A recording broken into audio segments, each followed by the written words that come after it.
Hello student, स्वागत है आपका आईसीटी वर्चुअल क्लासेस में। मैं हूं कविता, आपकी साइंस टीचर। उम्मीद करती हूं आप सभी अच्छे होंगे और स्वस्थ होंगे। क्लास हम यहां पे डिस्कस कर रहे थे अपना चैप्टर का नाम है रेस्पिरेशन इन ऑर्गेनिज्म। तो हम बात कर रहे हैं रेस्पिरेशन के बारे में। रिवीजन हमारा चल रहा है। प्रीवियस लेक्चर में आपको एक होमवर्क दिया गया था जिसमें आपको यहाँ पे जो रेस्पिरेटरी सिस्टम है, श्वसन तंत्र है, उसकी लेबलिंग आपको करनी थी। डायग्राम बना करके आपको दिया गया था। तो अब जो भी रेस्पिरेशन की प्रोसेस हम पढ़ेंगे उस डायग्राम के थ्रू पढ़ेंगे। साथ ही साथ टाइप्स ऑफ रेस्पिरेशन हमारे पास यहाँ पर आते हैं, उसके बारे में भी हम डिस्कस करेंगे। लेकिन पहले हम क्या करेंगे, रेस्पिरेशन की प्रोसेस को पढ़ेंगे। तो आइए चलते हैं स्मार्ट बोर्ड की तरफ और अपना टॉपिक स्टार्ट करते हैं। चलिए, सबसे पहले तो हम रिवीजन करेंगे कि अभी हमने प्रीवियस लेक्चर में क्या क्या चीज़ें समझी हैं। तो रिप्रोडक्शन का हमने इंट्रोडक्शन समझा है और साथ ही साथ हमारे पास एक क्वेश्चन आता है जिसमें हमने बात की है कि हम श्वसन क्यों करते हैं। तो इस क्वेश्चन का आंसर हमारे पास आया था कि ऊर्जा प्राप्त करने के लिए ग्लूकोज को तोड़ा जाता है। अब ये ग्लूकोज आता कहाँ से है? जब हम भोजन ग्रहण करते हैं तो भोजन का पाचन होता है और तब जाकर के हमारे पास क्या आता है, ग्लूकोज आता है। तो आंसर क्या था? ऊर्जा प्राप्त करने के लिए ग्लूकोज को तोड़ा जाता है। ग्लूकोज को तोड़ने में ऑक्सीजन सहायक होती है, इसलिए ऑक्सीजन को ग्रहण करने के लिए हम श्वसन करते हैं। तो क्या है कि ऊर्जा प्राप्ति करने के लिए ग्लूकोज को तोड़ा जाता है। ग्लूकोज को तोड़ने में ऑक्सीजन सहायक होती है, इसीलिए ऑक्सीजन को ग्रहण करने के लिए हम श्वसन की प्रक्रिया को करते हैं। ठीक है, तो एक क्वेश्चन तो हमारा यहाँ पे कंप्लीट हो जाता है। नेक्स्ट हमने बात की है how food helps us in gaining energy, यानी कि भोजन हमें ऊर्जा प्राप्त करने में किस प्रकार मदद करता है। तो आपने कुछ देर पहले एक आंसर यहाँ पे पढ़ा था जिसमें हमने यही कहा था कि भोजन से हमें ग्लूकोज मिलेगा, ग्लूकोज को तोड़ने का काम ऑक्सीजन करेगा और तब जाकर के हमें ऊर्जा मिलेगी। अब देखो, आपके पास एक टॉपिक आता है, what is cellular respiration. Respiration actually में अलग अलग जो यहाँ पे प्रोसेस होती है, अलग अलग जो सेगमेंट आते हैं यहाँ पर, तो उसमें क्या होता है, रेस्पिरेशन पूरा होता है। यानी कि रेस्पिरेशन के अलग अलग चरण होते हैं, अलग अलग स्टेप्स होते हैं, जिसमें हम एक्सटर्नल रेस्पिरेशन, इंटरनल रेस्पिरेशन और सेलुलर रेस्पिरेशन यानी कि बाह्य श्वसन, आंतरिक श्वसन और कोशिकीय श्वसन की बात करते हैं। तो ये चीज़ें हम डिस्कस करेंगे एक एक करके। उससे पहले हमें इम्पॉर्टेंट टॉपिक जो है वो डिस्कस करना है, जिसमें हम बात करेंगे यहाँ पर रेस्पिरेटरी सिस्टम के बारे में। ठीक है, तो ये था आपके होमवर्क में, जिसमें आपको यहाँ पर जो नंबरिंग दी गई है वहाँ पर आपको लेबलिंग करनी थी। अगर आपने होमवर्क पूरा किया है तो बहुत अच्छी बात है। यहाँ पर आपको लेबलिंग करके बताई जाएगी और आप यहाँ पर देखेंगे, नोट करेंगे कि आपने जो लेबलिंग की है वो सही की है या नहीं, सही नहीं की है। जहाँ पर आपने गलत किया है तो वो आप यहाँ पे सही कर लेंगे। जिन्होंने होमवर्क पूरा नहीं किया है तो आपको होमवर्क करना चाहिए था, क्योंकि जब आप खुद से करेंगे तभी आपको चीज़ें समझ में आएंगी। नोट करने से चीज़ें समझ में नहीं आती हैं, जब आप खुद ड्रॉ करेंगे, खुद लिखेंगे वहाँ पर, तब आपको समझ में आएंगी चीज़ें। तो एक बार जिन बच्चों ने काम नहीं किया है, होमवर्क कंप्लीट नहीं किया है, वो एक बार जल्दी से कर लेंगे अपना होमवर्क कंप्लीट, जिससे कि वो भी अपना जो काम है उसको यहाँ पे देख सके, कंपेयर कर सके कि आपने कितना किया है, कितना आपको आता है। पाचन तंत्र आपने पढ़ा था, वैसे ही हम श्वसन तंत्र पढ़ रहे हैं। तो श्वसन तंत्र के किन किन भागों के बारे में आपसे पूछा गया है, कौन से भाग की जो लोकेशन है वो कहाँ पर होती है, ये सारी चीजें एक बार आप लोग देख लेंगे।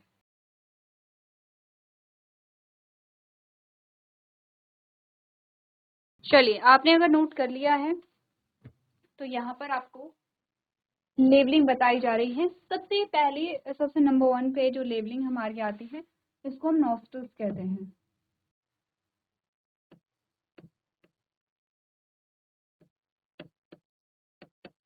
नॉस्ट्रल्स, या इसका नाम है नासा द्वार। ठीक है, नॉस्ट्रल्स या नासा द्वार।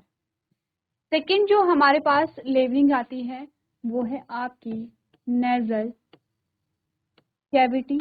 एक और कैविटी हमने पढ़ी थी जिसका नाम बक्कल कैविटी था, जो हमारे मुंह से होकर के गुजर रही थी, ये हमारी नाक से होकर के गुजर रही है। इसका नाम है नासा गुहा।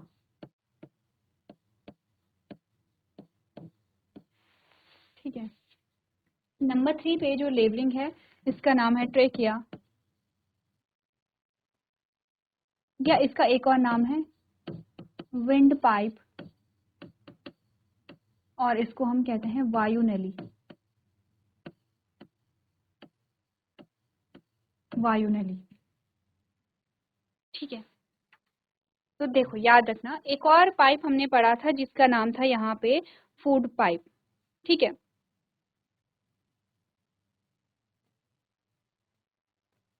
फूड पाइप था।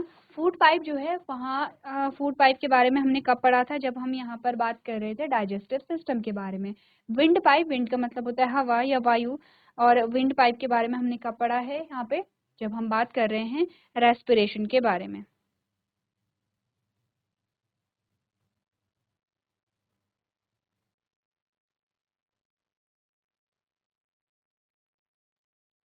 चलो, ये हमारा आता है ब्रोंकस, या जब बहुत सारी यहाँ पे जो ब्रांचेस होती हैं उसको हम क्या कहते हैं, ब्रोंकाई कहते हैं।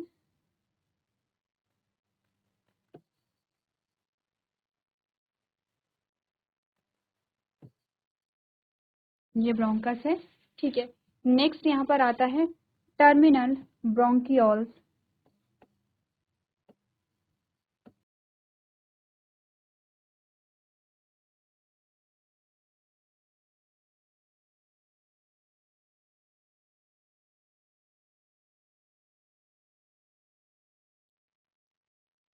Terminal bronchioles. ठीक है। 6 जो लेवलिंग है वो है एल्वियोलाई। ठीक है। 7th जो है वो है यहाँ पे लंग्स। क्लियर है सारी लेवलिंग? अब मैच करो, क्या यही लेवलिंग आपने कर रखी है?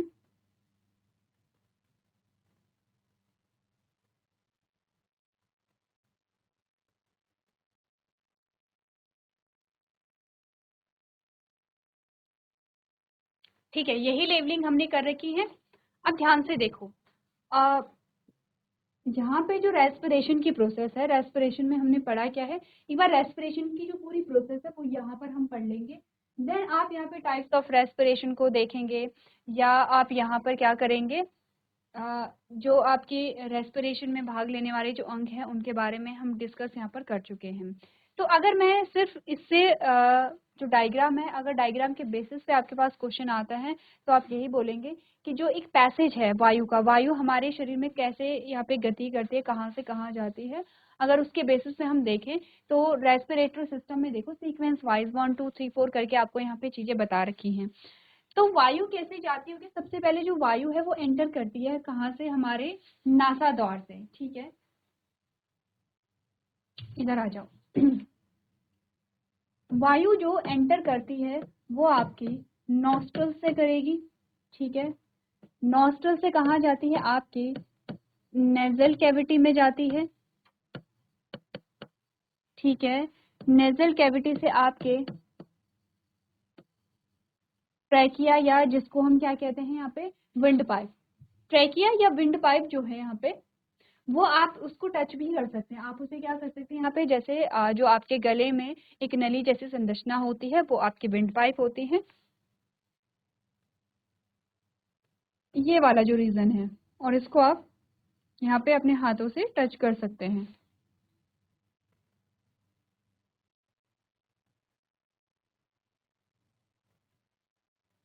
ठीक है। ट्रैकिया से ये कहाँ जाएगा, ब्रोंकस में जाएगा।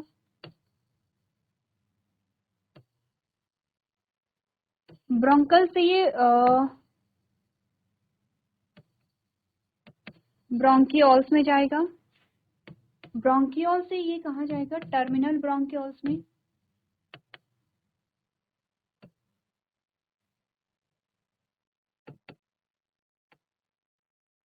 देन वहां से जाएगा ये एल्वियोलाई में। एल्वियोलाई से ये जाएगा आपके ब्लड वेसल्स में।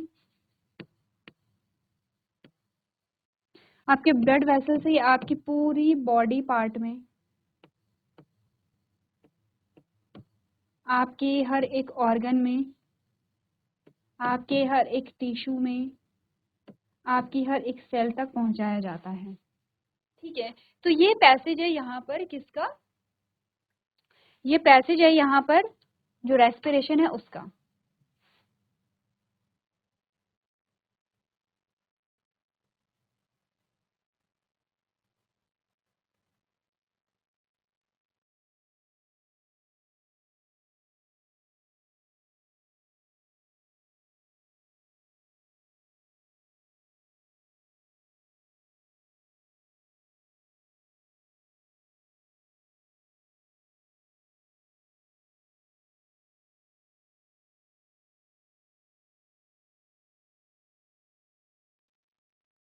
चलो, तो अब अगर इनको मैं ट्रांसलेट करके लिखूं तो नॉस्ट्रल्स को नासा द्वार, ये हमने अभी कुछ देर पहले किया है।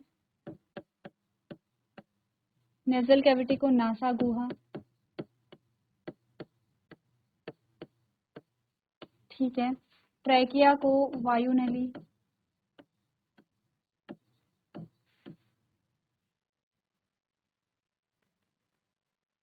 ये है ब्रोंकस,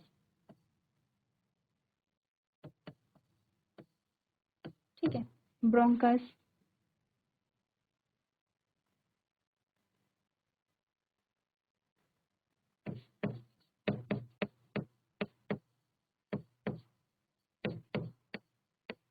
ब्रोंकियोल्स का नाम है टर्मिनल ब्रोंकियोल्स।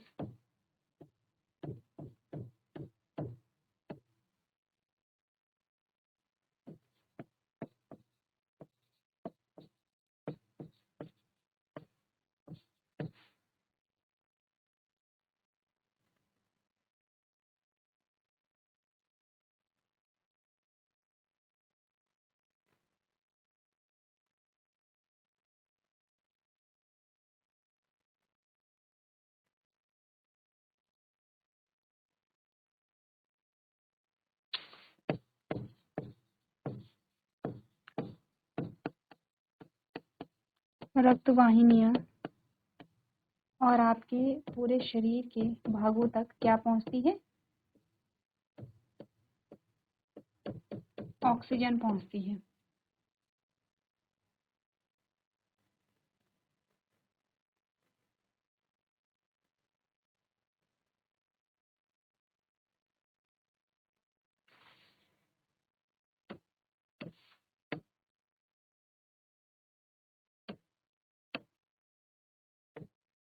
एल्वियोलिया, देखो इंग्लिश में एल्वियोलाई इसका प्रोनाउंसिएशन होता है, हिंदी में आप एल्वियोली इसको लिख सकते हैं, ठीक है।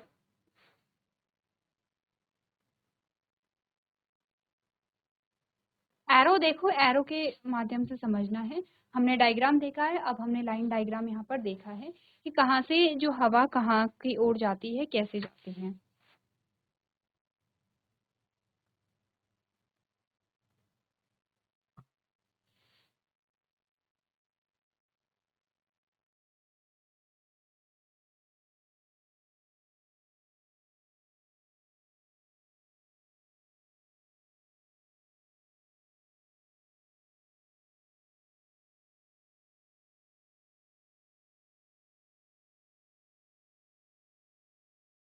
चलो, अब वापस से आते हैं यहाँ पे डायग्राम में, और डायग्राम में समझते हैं कि जो यहाँ पे ऑक्सीजन है वो कैसे ट्रेवल करती है, क्योंकि रेस्पिरेशन का मतलब है कि ऑक्सीजन शरीर के अंदर लेना और कार्बन डाइऑक्साइड शरीर के बाहर निकालना, यही रेस्पिरेशन है। अब मैं लेवलिंग सारी हटा रही हूँ,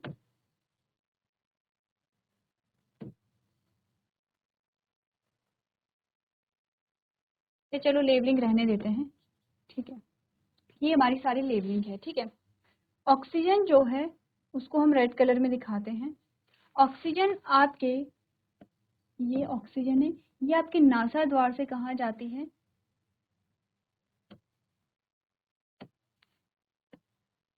ये मैं कलर चेंज कर लेती हूँ जिससे कि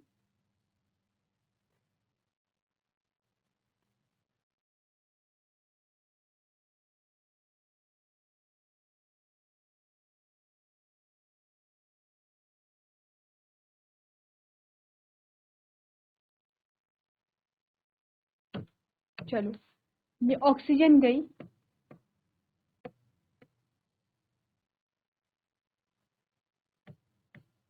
ऑक्सीजन का पैसेज देखो कहाँ है, और फाइनली ऑक्सीजन हमारे एल्विलाई तक पहुंच गई है। हर एल्विलाई तक जो है वो ऑक्सीजन पहुंच गई है ऐसे। ठीक है, तो ये हमारे ऑक्सीजन का पैसेज है। अब एल्विलाई तक जो है वो कार्बन डाइऑक्साइड भी आती है। ठीक है, और कार्बन डाइऑक्साइड को हम ब्लू कलर में दिखाते हैं। तो हर एल्विलाई तक CO2 भी आती है, और CO2 का जो पैसेज है वो ऑक्सीजन के जस्ट अपोजिट होगा ऐसे। और ये नासा छिद्र से या नासा द्वार से कार्बन डाइऑक्साइड जो है वो बाहर निकल जाती है। बस ये रेस्पिरेशन है, सिंपल सी चीज है, यही हमारा रेस्पिरेशन होता है। बस एक चीज जो हमें यहाँ पर करनी है वो ये है कि एल्विलाई तक जो कार्बन डाइऑक्साइड है वो कैसे आई है, और एल्विलाई में जो ऑक्सीजन है वो आगे कैसे जाती है, ये हमें समझना है। इसके लिए आ जाओ यहाँ पे, और हम बनाएंगे एक एल्विलाई।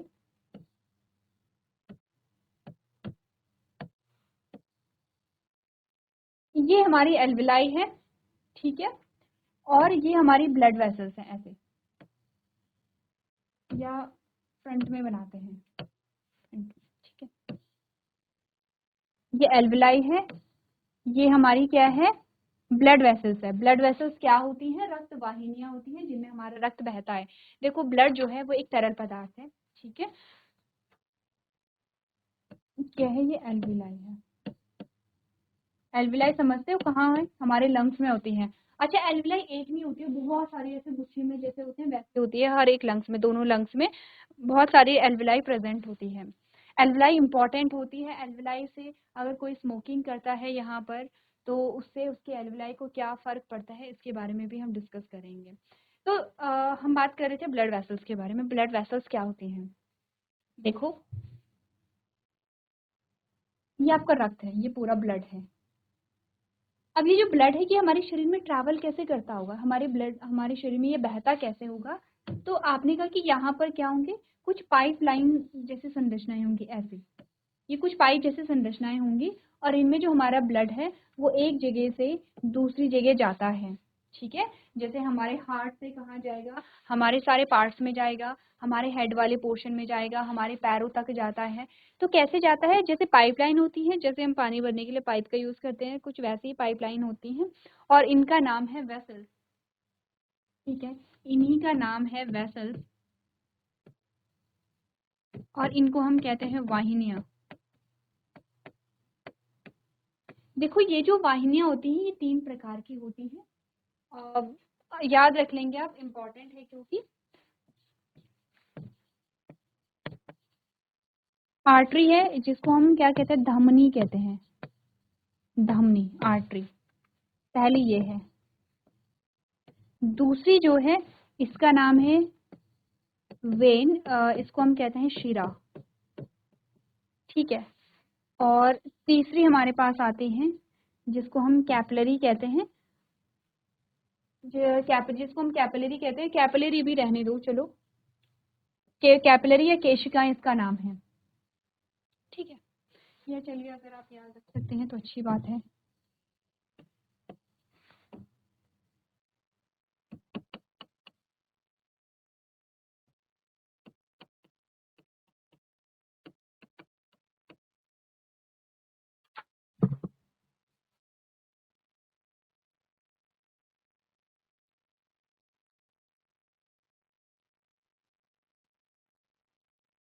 ठीक है, कैपिलरी या केशिका इसका नाम है। अब हमें समझ है कि ब्लड वेसल्स जो है वो 3 प्रकार की होती हैं, और 3 प्रकार के नाम है। अच्छा, ये 3 प्रकार की क्या है, ये इनमें किसी न किसी प्रकार से यहाँ पर अंतर होगा। इस अंतर को एक बार थोड़ा सा पढ़ लेते हैं, इसको हटा देते हैं।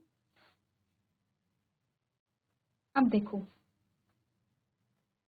हमें ये तो पता है कि हमारे शरीर में जो है वो कार्बन डाइऑक्साइड होता है जिसको शरीर से बाहर निकालना है, और हमें हमारे शरीर को होती है ऑक्सीजन की आवश्यकता जिसको शरीर के अंदर लेकर के आना है, यही रेस्पिरेशन है।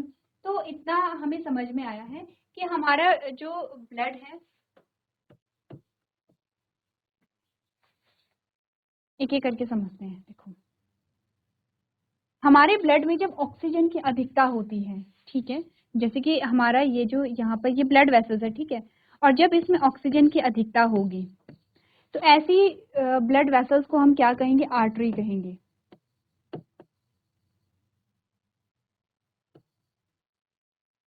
आर्टरी, या इसको हमने धमनी बोला है, आर्टरी या धमनी।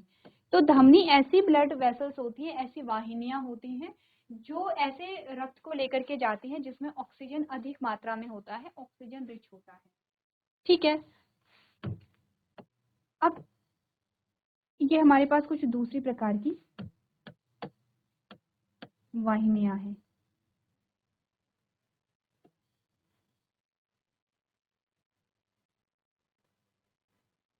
इन वाहिनियों में ऐसा रक्त होता है जिसमें ऑक्सीजन तो होगा लेकिन कार्बन डाइऑक्साइड भी होता है, और अब इनको हम क्या कहते हैं, आर्टरी ना कह करके इनको हम कहते हैं वेन या शिरा, इनको कहा जाता है। दोनों में अंतर इतना है कि धमनी में ऑक्सीजन युक्त रक्त होगा और जो शिरा है उसमें कार्बन डाइऑक्साइड युक्त रक्त होगा। तो अब कैपिलरी बचती है, तो कैपिलरी क्या होती है, कैपिलरी को समझेंगे जब हम एल्वेलाई का फंक्शन करेंगे। तो इन शॉर्ट हमने ये बोला है कि हमारी जो ब्लड वेसल्स होती हैं और इन ब्लड वेसल्स में क्या होता है, ब्लड होता है। तो ये जो आपको दिखाई दे रहा है ये ब्लड है, ठीक है, क्योंकि पूरा हाईलाइट अगर हम करेंगे तो हमें क्या होगा, दिखाई नहीं देगा, पूरा रेड कलर अगर हम कर देंगे तो ये हमारा ब्लड है। ब्लड का कलर रेड होता है, ये हम सभी को पता है। अब एल्वेलाई में क्या भरी हुई है, ऑक्सीजन भरी हुई है। कहाँ से आई है ऑक्सीजन, जब हमने सांस ली तो ये ऑक्सीजन आए। एल्वेलाई से ये ऑक्सीजन कहाँ चली जाती है, हमारी आर्टरी में, हमारी धमनी में, या हमारे ब्लड वेसल्स में चली जाती है और हमारे ब्लड के साथ यहाँ पे मिक्स हो जाती है। तो ये लो, ये आ गया है ऑक्सीजन, ठीक है। अब ऑक्सीजन की जरूरत हमारे किस बॉडी पार्ट को होती है, हमने कहा हमारे जितने भी बॉडी पार्ट्स हैं सभी को होती है, जितने बॉडी पार्ट्स हैं सभी को होती है, जितने हमारे बॉडी पार्ट्स हैं सभी को ऑक्सीजन की रिक्वायरमेंट होती है। तो कुछ ऑर्गन हम यहाँ पे बना देते हैं, ठीक है, जैसे कि कुछ एक ऑर्गन ये है, देन एक ऑर्गन ये है, चलो दो ही ऑर्गन बनाते हैं। तो एक ऑर्गन जो हमारा है वो हम बना लेते हैं हमारा स्टमक। ऐसा ही है हमारा स्टमक, तो हमारे स्टमक को क्या दी जाती है, जो हमारा ब्लड है वो इसको क्या देगा, ऑक्सीजन देगा। दूसरा जो पार्ट है वो आप कोई भी पार्ट ले सकते हैं, जैसे कि हम लीवर ले लेते हैं, लीवर या यकृत। तो हमारे लीवर को भी क्या दी जाती है, ऑक्सीजन दी जाती है। तो चलो हमारे स्टमक को भी ऑक्सीजन मिल गई है, हमारे लीवर को भी ऑक्सीजन मिल गई है।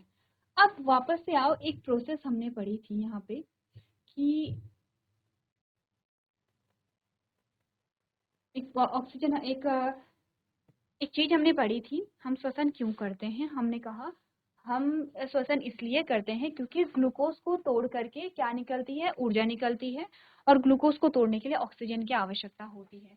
तो ये ग्लूकोज है, इसको ऑक्सीजन ने तोड़ा, यहाँ पर क्या निकली, ऊर्जा निकली। लेकिन ऊर्जा के साथ साथ यहाँ पर एक और चीज निकलती है, उसका नाम है कार्बन डाइऑक्साइड।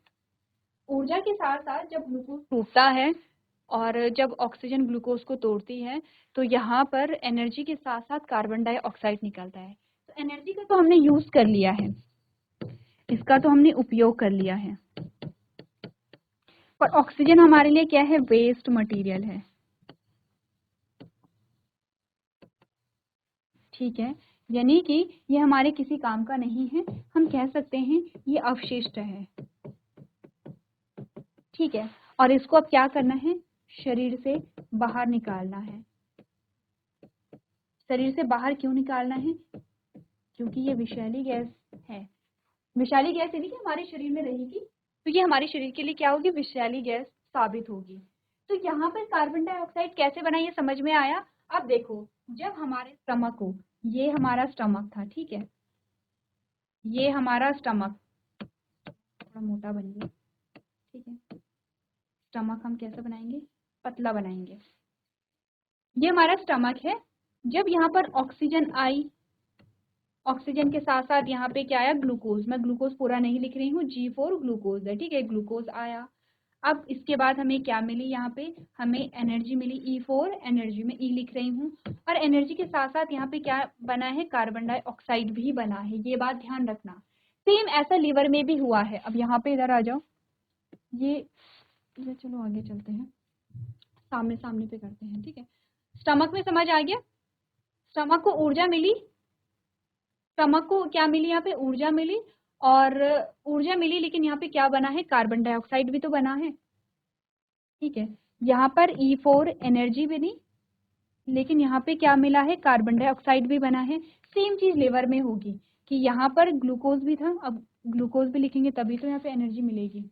या चलो थोड़ा सा स्टमक को मैं बड़ा बना लेती हूँ, सारी चीजें हम यहाँ पे डिस्कस कर लेंगे, लिवर आगे बनाते हैं, ठीक है।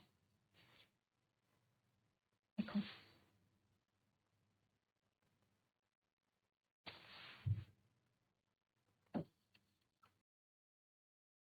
ये हमारा स्टमक हो जाएगा और इधर हमारा लिवर हो जाएगा। तो ये है हमारा स्टमक,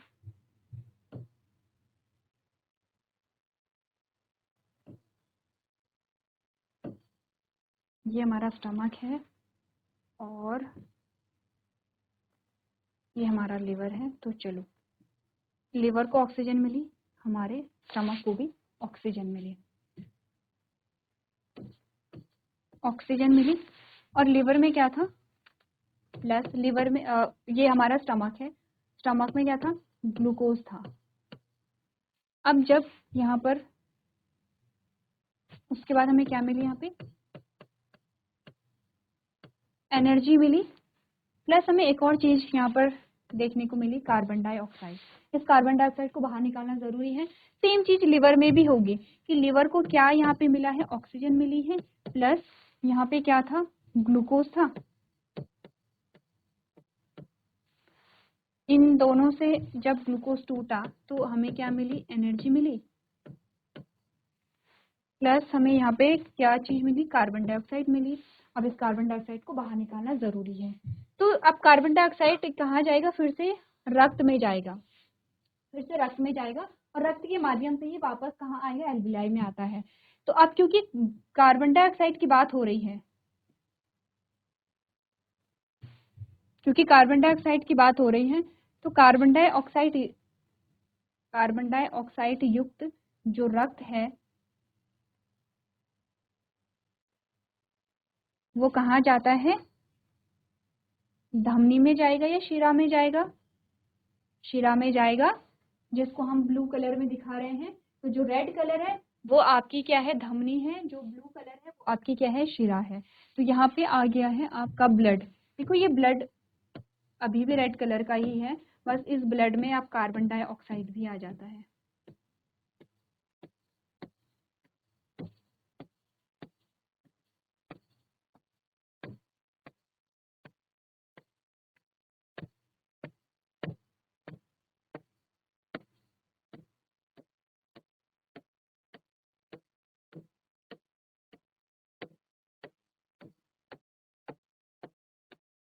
ठीक है, यहाँ से ये कार्बन डाइऑक्साइड यहाँ चला गया है, इसका ये कार्बन डाइऑक्साइड जो है वो यहाँ चला गया है, और कार्बन डाइऑक्साइड ऐसे आगे की ओर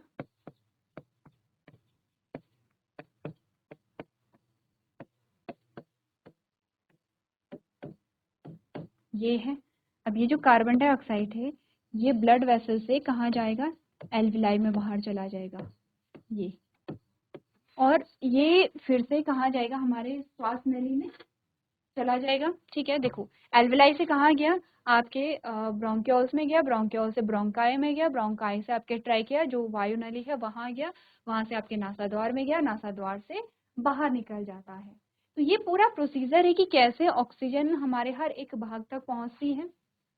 अच्छा यहाँ पे नाम लिख देती हूँ, ये आर्टरी है, ठीक है, यानी कि ये धमनी है, ये आपकी वेन है। अच्छा कैपिलरी अभी नहीं पढ़ी हमने, कैपिलरी पढ़ेंगे, ठीक है। ये आपका स्टमक है, ये आपका लिवर है, स्टमक या आमाशय, लिवर या यकृत है, ठीक है। कैपिलरी हमने नहीं पढ़ी है, कैपिलरी को हम पढ़ेंगे। सबसे पहले आप ये चीजें यहाँ पे देख लेंगे।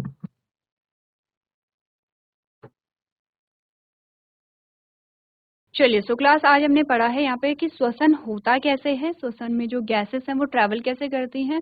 तो देखो, रिवीजन है, हमने बहुत ज़्यादा डिटेल नहीं देखी है हमने, लेकिन जो इंपॉर्टेंट चीज़ें हैं उनको हम यहाँ पे प्रॉपरली पढ़ रहे हैं, रिवाइज कर रहे हैं। तो आगे का जो पोर्शन है एक बार आप लोग घर से रिवाइज करके लेके आएंगे। तो आज के सेशन में हम इतना ही करेंगे। अभी तक क्लास में बने रहने के लिए आपका धन्यवाद।